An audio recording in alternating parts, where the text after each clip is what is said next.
Delicious കിച്ചണിലേക്ക് എല്ലാവർക്കും സ്വാഗതം. ഞാനിന്നിവിടെ ഉണ്ടാക്കാൻ പോകുന്നത് പരിപ്പ് വടയാണ്. അതുണ്ടാക്കാൻ ആവശ്യമായ സാധനങ്ങൾ എന്തൊക്കെയാണെന്ന് നോക്കാം. പരിപ്പ് വട സാധാരണയായിട്ട് നമ്മൾ പീസ് പരിപ്പ് ഉപയോഗിച്ചിട്ടാണ് ഉണ്ടാക്കുന്നത്. അതിന് വടപ്പരിപ്പ് എന്നും പറയും. അതില്ലെങ്കിൽ കടലപ്പരിപ്പ്, അതുമില്ലെങ്കിൽ തോരപ്പരിപ്പ്, ഇങ്ങനെയാണ് എടുക്കുന്നത്. ഏറ്റവും കൂടുതൽ നല്ലത് പീസ് പരിപ്പാണ്. ഞാനിവിടെ എടുത്തിരിക്കുന്നത് പീസ് പരിപ്പാണ്. ഒരു കപ്പ് മെഷറിംഗ് കപ്പിന് ഒരു കപ്പ് പീസ് പരിപ്പ് ഒരു 2 മണിക്കൂർ കുതിർത്ത് ഒന്ന് മിക്സിയിലിട്ട് ഒന്ന് ക്രഷ് ചെയ്ത് വെച്ചതാണ്. ചെറുങ്ങനെ തരിയായിട്ട് വേണം അരച്ചെടുക്കാൻ വേണ്ടിയിട്ട്, നന്നായിട്ട് അരയരുത്. അപ്പോൾ അതിന് മുൻപ് 2 ടേബിൾ സ്പൂൺ കുതിർത്ത് വെച്ച് പരിപ്പ് ഞാനതിന് എടുത്ത് വെച്ചിട്ടുണ്ട്. വടേൻ്റെ ഇടയിലിടയിൽ ചെറിയ ചെറിയ പരിപ്പ് കടിക്കാൻ വേണ്ടിയിട്ടാണ് അങ്ങനെ ചെയ്യുന്നത്. പിന്നെ ആവശ്യമായ സാധനങ്ങൾ ഒരു 10-12 ചെറിയ ഉള്ളി, ഒരു 1/2 ഇഞ്ച് കഷ്ണം ഇഞ്ചി, 4-5 ചുവന്ന മുളക്, 5-6 തണ്ട് കറിവേപ്പില, 2 പച്ചമുളക്, ഇതൊക്കെയാണ് ഞാനെടുത്തത്. ഇതൊക്കെ നിങ്ങളുടെ ഇഷ്ടത്തിനനുസരിച്ച് കൂട്ടോ കുറക്കോ എന്തെങ്കിലും ചെയ്യാവുന്നതാണ്. നമ്മൾ എരിവിന് കണക്കായിട്ടാണ് ഞാനിത് എടുത്തിരിക്കുന്നത്. പിന്നെ ഉപ്പ്, വറക്കാൻ ആവശ്യമായ വെളിച്ചെണ്ണ, ഒരു 1/4 ടീസ്പൂൺ കായപ്പൊടിയും കൂടി ചേർക്കേണ്ടതാണ്.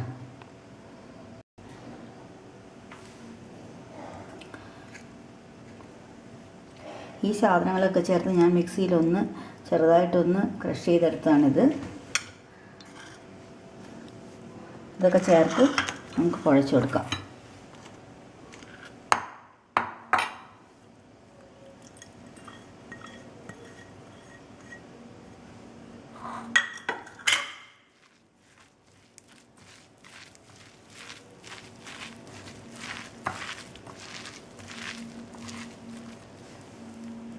അതിലേക്ക് ഒരു 1/4 ടീസ്പൂൺ കായപ്പൊടി കൂടി ചേർത്ത് കൊടുക്കാം.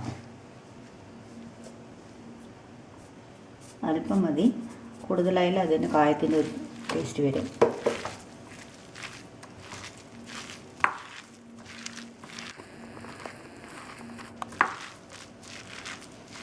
നിങ്ങൾ ക്രഷ് ചെയ്യുന്നില്ലെങ്കിൽ ഈ ചുവന്നുള്ളിയും പച്ചമുളകൊക്കെ നന്നായി ചെറുതായി അരിഞ്ഞു കൊടുത്താലും മതി.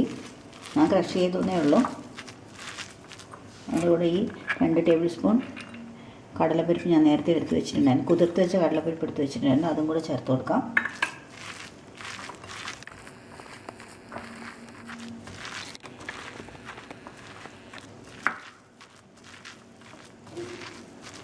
ഇനി ഇതിലേക്ക് ഉപ്പിട്ട് കൊടുക്കാം.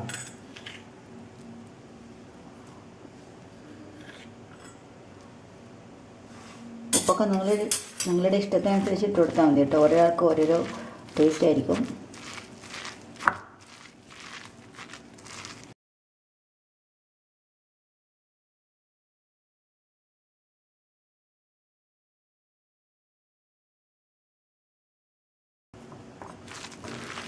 നന്നായി കുഴഞ്ഞ് വന്നിട്ടുണ്ട്. ഇനിയിപ്പോൾ അത് നമ്മൾ ചെറിയ ബോളായിട്ട് എടുത്തിട്ട് നമ്മളെടുത്ത് കൈവെള്ളയിൽ വെച്ചിട്ട് ഒന്നിങ്ങനെ പരത്തി കൊടുക്കുക.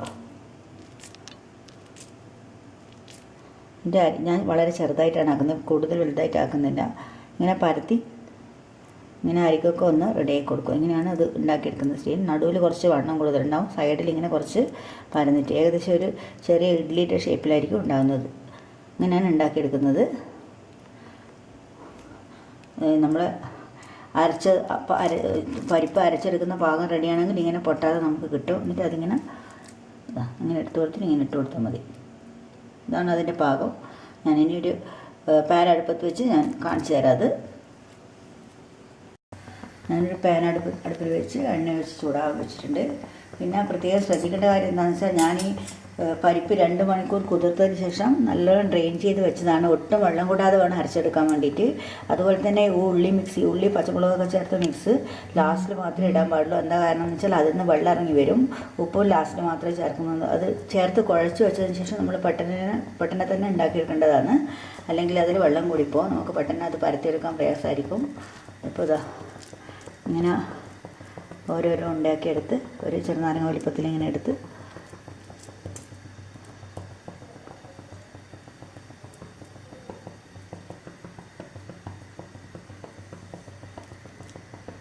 ഇങ്ങനെ എടുത്ത് നടുവിൽ കുറച്ച് വണ്ണം കൂടുതലായിരിക്കും, സൈഡൊക്കെ കനം കുറഞ്ഞിട്ടുണ്ടാവും. ഇങ്ങനെ മെല്ലെ ഇട്ട് കൊടുക്കണം.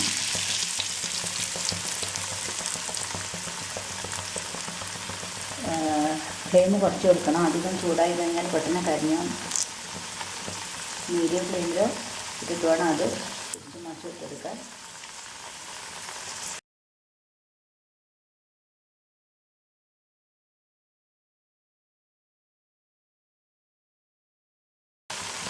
നല്ല ബ്രൗൺ കളർ ആവുന്നത് വരെ തിരിച്ച് മറിച്ചിട്ട് ആയിക്കൊണ്ടിരിക്കണം.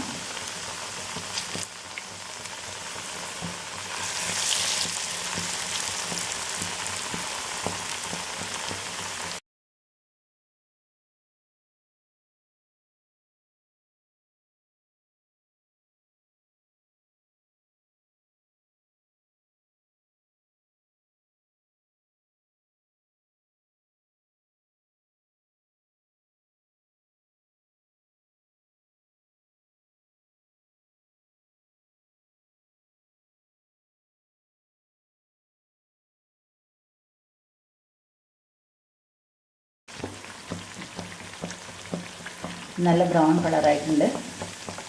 അതിനുശേഷം നമുക്കത് പ്ലേറ്റിലേക്ക് വാങ്ങിയിട്ട് വെക്കാം.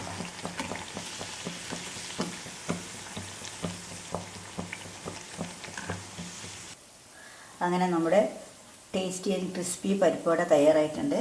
നമുക്ക് ചൂട് ചായയോടെ കഴിക്കാൻ നല്ലൊരു സ്നാക്കാണിത്. എല്ലാവരും ഇതൊന്ന് ട്രൈ ചെയ്ത് നോക്കണം. എൻ്റെ വീഡിയോ ഇഷ്ടമായെങ്കിൽ എല്ലാവരും ലൈക്ക് ചെയ്യുക, സബ്സ്ക്രൈബ് ചെയ്യുക.